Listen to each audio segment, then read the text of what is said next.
मोदी सरकारचं अंतरिम बजेट उद्या सादर करणार आहे. या बजेटकडून सर्वसामान्य जनता आणि व्यापाऱ्यांना काय अपेक्षा आहे हे जाणून घेऊया. माझ्यासोबत कॅटचे अध्यक्ष BC भारतीय सर आहेत, चिल्लर व्यापारी संघाचे अध्यक्ष रक्षक सर आहेत आणि सोने व्यापारी जे या क्षेत्रात काम करतात धाराशिवकर सर आहे. सर BC भारतीय सरांकडनं सुरुवात करतो. सर, काय अपेक्षा आहे तुम्हाला बजेटकडनं आणि काय वाटतं कसं असेल हे बजेट? देखिए, ये अंतरिम बजट है, मगर ये बजट आने वाले समय के लिए दिशा निर्देश देगा।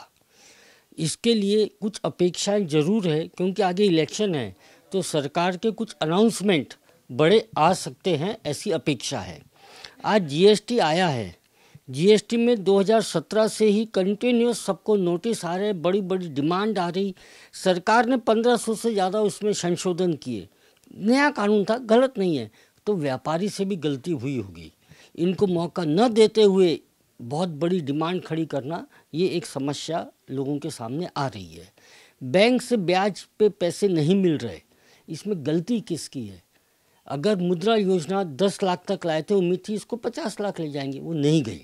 दूसरी बात ऐसा है कि ये सिबिल नाम की क्या कहानी है। एक प्राइवेट कंपनी है, वो बगैर वेरिफिकेशन करे किसी ने उसको बोल दिया कि ये गलती है और वो गलती डाल देती है और बैंक वाला वो गलती बता के लोगों को लोन नहीं दे रहा। ये सही है क्या? इसके बारे में भी सरकार को कहीं ना कहीं वक्तव्य देना पड़ेगा। आज व्यापार के इसमें हम लोग को यहाँ से वहाँ घूमना पड़ता है। रेलवे में रिजर्वेशन नहीं मिल रही। एरोप्लेन के दाम इतने बढ़ गए कि मुनाफाखोरी किसको बोलते वो एरोप्लेन वालों से सीखा जाए। डायनामिक प्राइसिंग बोल के उनको छोड़ नहीं सकते। अगर वो लोग अनाप शनाप पैसे ले रहे हैं, सरकार की नीति क्या है? ऐसा कैसा हो सकता है? जहाँ पर 4000 का किराया है वहाँ 25,000 लेंगे और सरकार चुप बैठी रहेगी? ये नहीं हो सकता। हमारे को हमारे देश में कहीं नियंत्रण ये भी लगाना ज़रूरी है। आज महिलाओं को आगे कैसे लाएंगे? महिलाओं को भागीदारी, अर्थव्यवस्था की भागीदारी में कैसे लाएंगे? नौकरी में तो ला रहे हैं, व्यापार में कैसे लाएंगे? उद्योग में कैसे लाएंगे? इसके लिए भी एक धोरण होना बहुत ज़रूरी है। हमारा देश सबसे युवा देश बन रहा है। युवाओं के लिए क्या पॉलिसी है? उनको रोजगार में कैसे लाए? रोजगार यानी गुलामी वाला रोजगार नहीं, स्वरोजगार, और वो लोकल गो ग्लोबल। तो उसके लिए क्या है? जब हम विश्व के सबसे बड़ी अर्थव्यवस्था बनने जा रहे हैं तो पूंजी निवेश के बारे में क्या धोरण है सरकार का? ये भी होना चाहिए कि बड़े पैमाने पे पूंजी निवेश आना चाहिए। ये सब अपेक्षाओं के कारण हम एक देख रहे हैं कि एक अच्छा डायरेक्शन मिले, भले पूरा बजट बाद में आए, मगर इस दिशा में सरकार को बोलना चाहिए। ज्ञानेश्वर रक्षक यांच्याकडे जातोय मी. सर, चिल्लर व्यापाऱ्यांना काय अपेक्षा आहे या बजेटकडनं, काय सांगणार?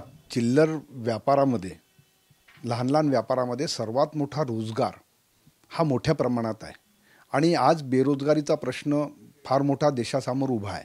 कारण शिक्षणाच्या डिग्र्या हातात आल्या पण श्रम करण्याची लाज आजच्या नवीन पिढीला वाटत आहे. आणि दुसरीकडे त्यांचे जेव्हा पाहतात की अनेक भौतिक सुखाच्या आहारी तो इतका गेलेला आहे, तर त्याच्याशी मोजला जातो, तो त्याच्याशी आकडेवारी पैशाची जोडतो.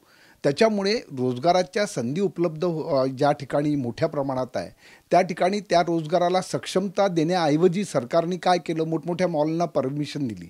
ठीक आहे, मोठ्या मॉल आलेत, पण त्या मोठ्या मॉलमध्ये ज्या वस्तू विक्रीला कंपन्यांच्या येतात त्यांना ज्या मोठ्या सूट कंपन्यांकडून मिळते आणि छोट्या व्यापाऱ्यांना ती तेवढ्या मोठ्या प्रमाणात सूट नाही मिळत.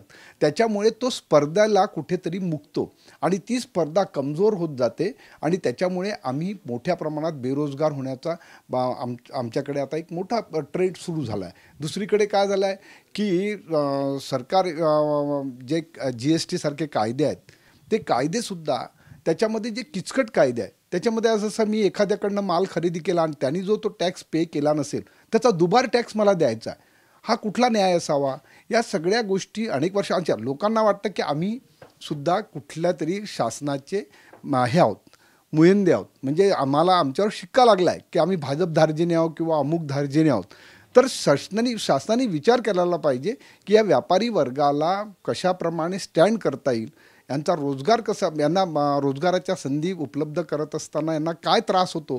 कारण आमच्याकडे मोठ्या प्रमाणात जो वेगवेगळे ट्रेड आमच्यावर अवलंबून आहेत त्यांनासुद्धा आम्ही हे उपलब्ध करून देतो, त्यांना रोजगार उपलब्ध करून देतो. तर अशा प्रकारे मला सरकारला एकच म्हणायचं की तुम्ही तुमच्या कायद्यांमधल्या किचकट ज्या अटी असतील त्या दूर करा आणि आम्हा लोकांना स्वस्त दरामध्ये, कमीत कमी दरामध्ये हे कसं मिळेल, लोन, कारण लोन फॅसिलिटी आमच्याकडे नाही आहे. आणि शासन काय करतं, एकीकडे मोठमोठ्या भांडवलदारांना मोठ्या प्रमाणात लोन देतात, त्यांचे लोनही माफ करतात. म्हणजे मजा अशी आहे की त्यांनी जर का एखादे ते डबघाईस आले तर त्यांचं लोन माफ होते. आणि माझ्याकडे एखाद्या दुकानदाराने लोन घेतलं आणि त्याचा व्यवसाय चालला नाही किंवा तो डबघाईस आला तर त्याला त्याच्यावर कुडकी येते. हे जे दुजाभाव सुरू आहे. आणि म्हणून आता नवीन पिढीतले पोरं विचार करतात की मी या रोजगाराकडे वळण्यापेक्षा तो शासकीय नोकरी करण्याकडे किंवा खाजगी कंपन्यांमध्ये मोठ्या पोस्टवर जाण्यामध्ये त्याचा इंटरेस्ट वाढत चालला आहे. हा थांबवला नाही तर हा रोजगाराचा एक मोठा लोंढा तयार होईल आणि तो मग चुकीच्या मार्गाला जाईल. कारण कसं असतं, तरुण जेव्हा भडकतो तेव्हा त्याला विचार करण्याची क्षमता त्याच्यात नसते आणि भौतिक सुखाच्या आहारी चाललेला आहे मोठा तरुण वर्ग.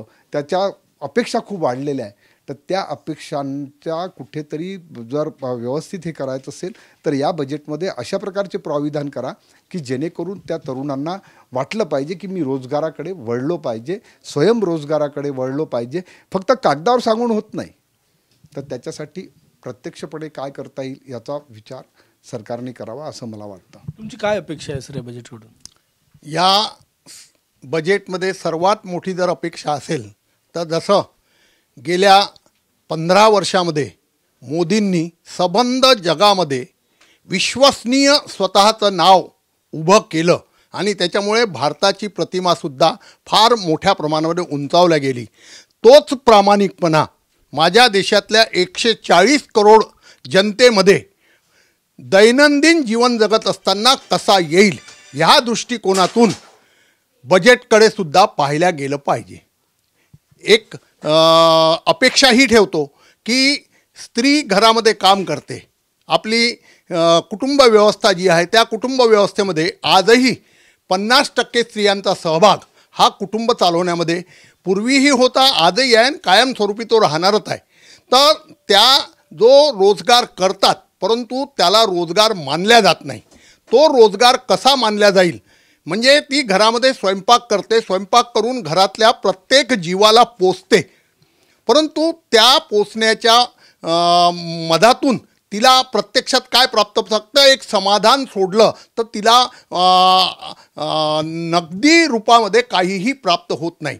तर या बजेटमध्ये माझी स्वतःची अपेक्षा सरकारकडून ही आहे की स्त्रिया हे जे घरामध्ये काम करतात याचा तो स्वयंरोजगार मानून घरातल्या कुटुंबातील प्रत्येक व्यक्तीचं पोषण करायसाठी, भरण पोषण करायसाठी ती जे काही प्रामाणिक कष्ट करते तर तिच्या घरामध्ये पुरुषप्रधान संस्कृती असल्यामुळे पुरुष कमावतो, स्त्री घर चालवते.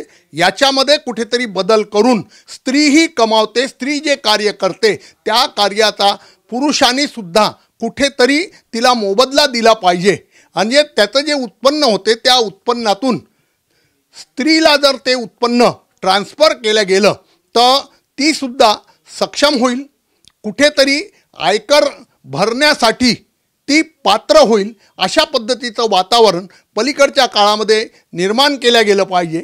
तिच्याकडे पाहण्याचा जो फक्त घरगुती स्त्री हा जो एक दृष्टिकोन आहे हा दृष्टिकोन बदलून कुठेतरी अजून ती जे काही करते आहे त्याच्यामुळे या देशाच्या अर्थव्यवस्थेला बळकटी मिळते आहे. कारण की बळकटी जर तुम्हाला भरण पोषण करून जेऊ खाऊ घालणार नाही तर तुमची बळकटीच मुळात होऊ शकत नाही. म्हणून सर्वात मोठा रोल तिचा आहे, तर तिच्या या रोलकडे त्या नजरेतून बघितलं गेलं पाहिजे. खूप खूप धन्यवाद. कॅमेरामॅन सचिन सयामसह गजानन उमाटे, TV9 मराठी, नागपूर.